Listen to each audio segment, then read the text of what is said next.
السلام عليكم ورحمة الله صاحبي السؤال هذا halkan waxaan gurubis ana waxaan saaxiibkina saaxiibiyal muuqaalkan maanta waxaan ku baran doonaa siraha WhatsApp ku jira laba sir oo muhiimsan marka saaxiibiyal siraha ku jira WhatsApp aad ayay u fara badan yihiin runtii marka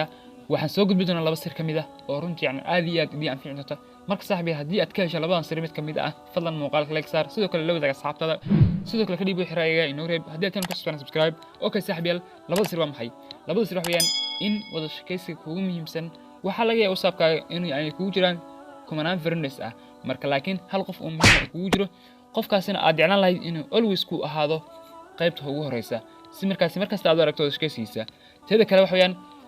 muuqaalkan ayaa ku ogaadna laba sirood saaxiibayaal bal aan gudaha u galo WhatsApp okay marka WhatsApp soo furo haddii uu kugu jiro WhatsApp marka sida u soo furto saaxiibayaal wax weeyaan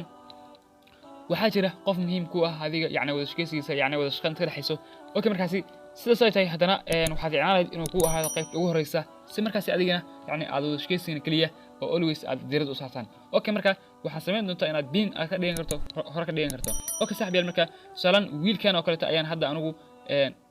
wiilkan ayaa rabaa inaan yani hore keensado okay markaas qofka aad rabto markaasi adiga markaasi asleedahay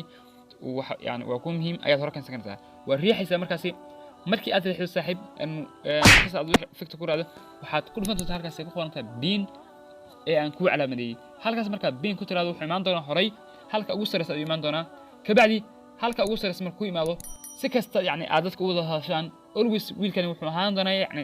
qofka ugu horeeya yani markaasi qofka aad rabto ayaad ka dhigan kartaa tusaale qof yani wada shaqayn ka dhaxayso kalta ayaa hore soo dhigan kartaa ama markaasi qofka muhiim ah oo aad rabto wada shaqayskiisa inuusan yani uusan ku dhaafinin qaybta hore ayaad ka dhigan kartaa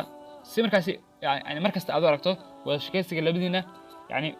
mise wax ku sidro aad isla markaasi aad uga jawaabto okay saaxiibayaal farsamadaas waxay tii koowaad okay marka talabaad waa maxay talabaad waxaan baran doonaa saaxiibayaal in marka aad codka duubayso waxaa laga yaabaa WhatsApp marka cod duubayso in adigoo codka duubaya uu kaa go'o taasi yani waa dhibaato badan oo haysta dadka badanaa codadka duuba marka maanta waxaan ku tusayaa farsamo cajiib ah inaad codka dhan qufilan karto laakiin intaad rabto aad yani dadalmi karto ama si aad wax rabto duuban karto okay waxaan filayaa inaad fahantay okay waxaan ku dhufan doonaa qaybta codka ee halkani haddii aan marka haddii aan ka hadlo codkani aan hadlo yani waxa laga yaabaa inuu yani gacanta ka dhacdo inuu yani iska go'o ayaa laga yaabaa marka laakiin maanta waxaan baran doonaa saaxiibayaal farsamo cajiib ah codka ayaa ku dhufan doontaa kabacdi markii aad ku dhufato kor ayaad wadaysaa kor marka u wadid macnaheedu waxa weeyaan waa qufultay codkii